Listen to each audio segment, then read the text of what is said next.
여러분, 혹시 시간 여행이라는 상상을 해보셨나요? 아득한 미래로 혹은 까마득한 과거로 말이죠.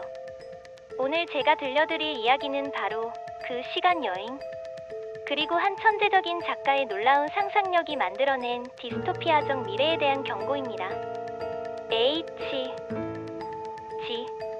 웨스 그는 타임머신이라는 단어를 세상에 처음 던져 넣었고 그 기계를 타고 인류의 미래를 탐험했습니다. 그의 펜 끝에서 탄생한 서기 80만 2701년의 세계는 과연 어떤 모습일까요? 그리고 그곳에서 우리 인류는 어떤 진화를 혹은 퇴화를 맞이했을까요?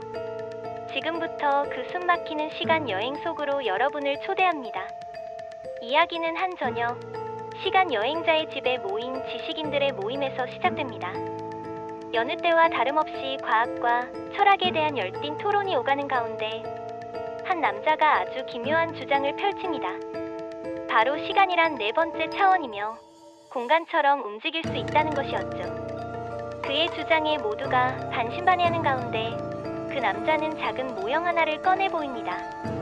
그것은 바로 그의 연구실에서 만들어졌다는 축소판 타임머신이었죠. 그의 손에서 모형은 호련히 사라졌다가 다시 나타나는 기이한 현상을 보여주었고 사람들은 경악을 금치 못했습니다. 그리고 그 시간 여행자는 다음 주 목요일 자신이 직접 시간 여행을 떠날 것이며 돌아와서 그 모든 이야기를 들려주겠다고 선언합니다. 그의 눈빛에는 광기 어린 확신과 예측할 수 없는 미래에 대한 기대감이 번뜩였습니다. 약속된 목요일 다시 모인 일행들은 불안감 속에 시간 여행자를 기다립니다. 그리고 마침내 문이 열리고 들어선 그의 모습은 모두를 얼어붙게 만들었습니다. 먼지에 뒤덮인 낡은 옷차림, 지친 얼굴, 그리고 굶주린 눈빛.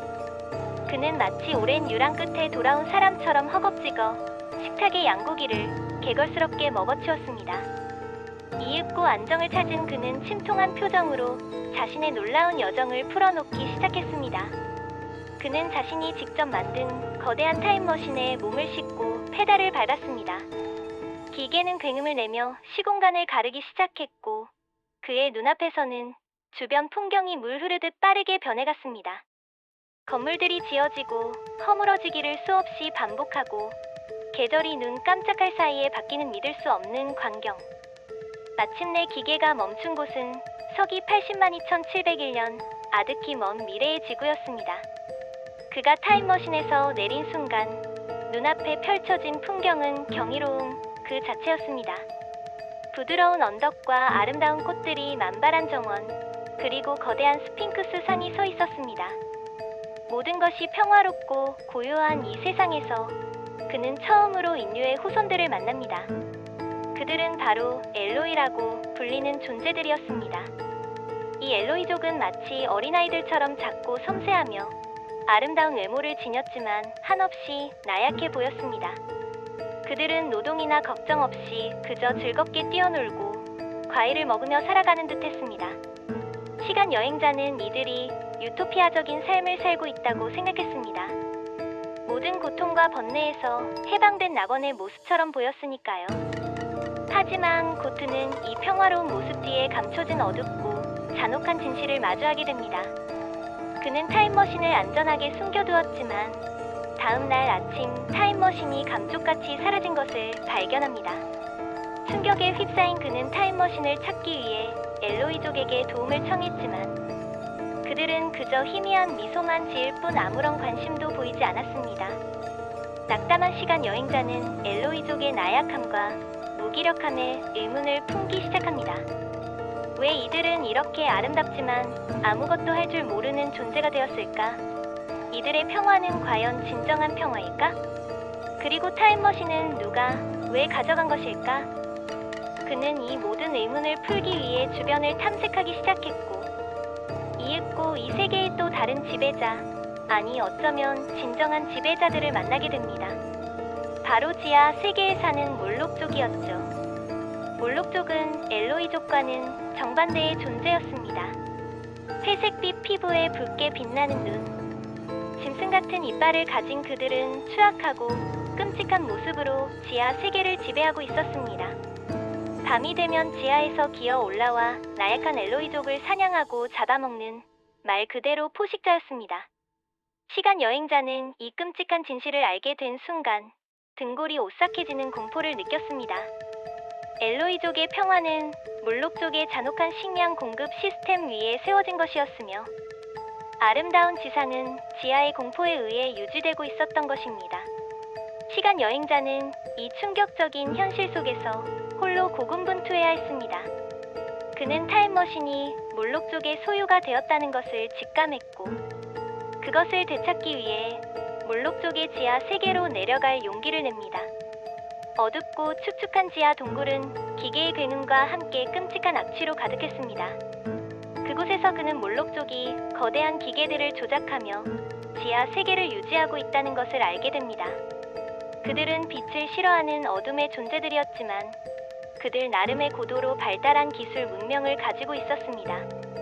이 절망적인 상황 속에서 시간 여행자에게 한 줄기 빛이 되어준 존재가 있었습니다. 바로 엘로이족 소녀 위나였죠. 다른 엘로이족과는 달리 위나는 시간 여행자에게 깊은 호기심과 동정을 보였습니다. 그녀는 그를 따르며 위험한 순간마다 그를 도왔습니다. 비록 나약한 엘로이족이었지만 위나의 순수하고 용기 있는 행동은 시간 여행자에게 큰 위안과 희망이었습니다.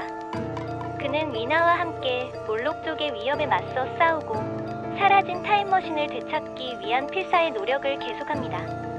하지만 이 둘의 활약에도 불구하고 미래의 잔혹한 현실은 그들을 가만두지 않았습니다. 어느 날 밤 몰록족의 습격을 피해 숲을 헤매던 중 시간 여행자는 위나와 함께 몰록족에게 포위당하는 절체절명의 위기에 처하게 됩니다. 그는 위나를 보호하기 위해 필사적으로 싸웠지만 결국 위나는 몰록족의 손에 희생되고 맙니다. 자신의 손에 들린 작은 꽃 한 송이, 위나가 마지막으로 자신에게 주었던 그 꽃을 보며 시간 여행자는 비통함에 잠깁니다. 인류의 미래가 이렇게 잔혹하고 허무할 수 있다니. 그는 위나의 죽음에 대한 슬픔과 분노, 그리고 이 미래의 암울함에 대한 절망감 속에서 타임머신을 되찾기로 결심합니다. 그리고 마침내 그는 몰록족의 거점을 찾아내고 지능과 용기를 발휘하여 그들의 감시를 뚫고 타임머신을 되찾는데 성공합니다. 간신히 타임머신에 올라탄 그는 다시 페달을 밟고 이번에는 더욱 먼 미래로 향합니다. 그는 이 끔찍한 80만 년 후의 지구를 벗어나 과연 인류의 최종적인 운명은 어떻게 될지 직접 확인하고자 했던 것입니다. 그가 도착한 곳은 3천만 년 후의 지구였습니다. 이곳은 더 이상 푸른 행성이 아니었습니다. 모든 생명체가 사라지고 붉게 물든 하늘 아래 거대한 개와 같은 기이한 생명체만이 바닷가를 기어다니는 황량하고 끔찍한 풍경이 펼쳐져 있었습니다. 희미하게 빛나는 태양은 모든 생명의 에너지가 소진되었음을 암시하는 듯했습니다. 인류는 흔적도 없이 사라졌고 지구는 차갑고 적막한 죽음의 별이 되어 있었습니다. 이 절망적인 광경을 목격한 시간 여행자는 더 이상 미래를 탐험할 용기를 잃고 마침내 현재로 돌아오기로 결심합니다. 그는 다시 자신의 연구실로 돌아왔고 지친 몸과 마음으로 친구들에게 자신의 믿을 수 없는 이야기를 들려주었습니다. 그의 이야기는 친구들에게는 그저 기이한 꿈이나 환상처럼 들렸을지 모릅니다. 하지만 그의 손에 들린 미래에서 가져온 낯선 꽃 두 송이만이 그의 이야기가 거짓이 아님을 증명하는 유일한 증거였습니다. 그는 친구들에게 미래는 여전히 예측할 수 없지만 인류가 자만심에 빠져 잘못된 길을 걷는다면 결국 파멸에 이르게 될 것이라는 뼈아픈 경고를 던집니다. 그리고 며칠 후 시간 여행자는 다시 한번 타임머신에 몸을 싣고 어디론가 떠났습니다. 이번에는 어디로 향했는지 그리고 무엇을 찾아 떠났는지는 아무도 알 수 없었습니다. 그는 다시 돌아오지 않았습니다. 그가 영원히 사라진 것인지 아니면 또 다른 시간 속을 헤매고 있는 것인지 그의 행방은 영원한 미스터리로 남게 됩니다. H. G. 웨스의 타임머신은 단순히 시간을 넘나드는 모험 이야기가 아닙니다. 그것은 19세기 말 산업혁명과 계급 갈등이 극심했던 영국 사회에 대한 날카로운 비판이자 인류의 미래에 대한 섬뜩한 경고였습니다. 엘로이와 몰록은 당시의 자본가 계급과 노동자 계급을 상징하며 두 계급 간의 간극이 벌어지고 상호 의존성이 사라진다면 인류 전체가 퇴보하고 파멸에 이를 수 있다는 메시지를 전달합니다.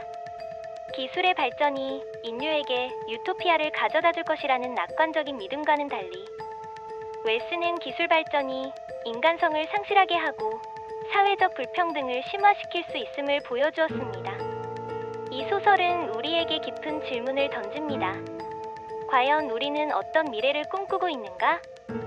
지금 우리가 걷고 있는 이 길은 과연 올바른 방향인가? 이 이야기는 장엄하고 숭고하게, 때로는 섬뜩하고 불안하게 인류의 선택과 그 결과에 대해 경고합니다. 웨스의 타임머신은 시대를 초월하여 오늘날 우리에게도 여전히 유효한 메시지를 던지고 있습니다. 우리의 미래는 우리의 손에 달려 있다는 것을 말이죠. 시간 여행자의 이야기는 이렇게 끝이 납니다. 하지만 여러분의 시간 여행은 이제 시작될지도 모릅니다. 미래는 여러분이 어떻게 만들어 나가느냐에 달려 있으니까요. 여러분의 선택에 따라 유토피아가 될 수도 디스토피아가 될 수도 있습니다. 다음 시간에도 흥미진진한 이야기로 찾아뵙겠습니다.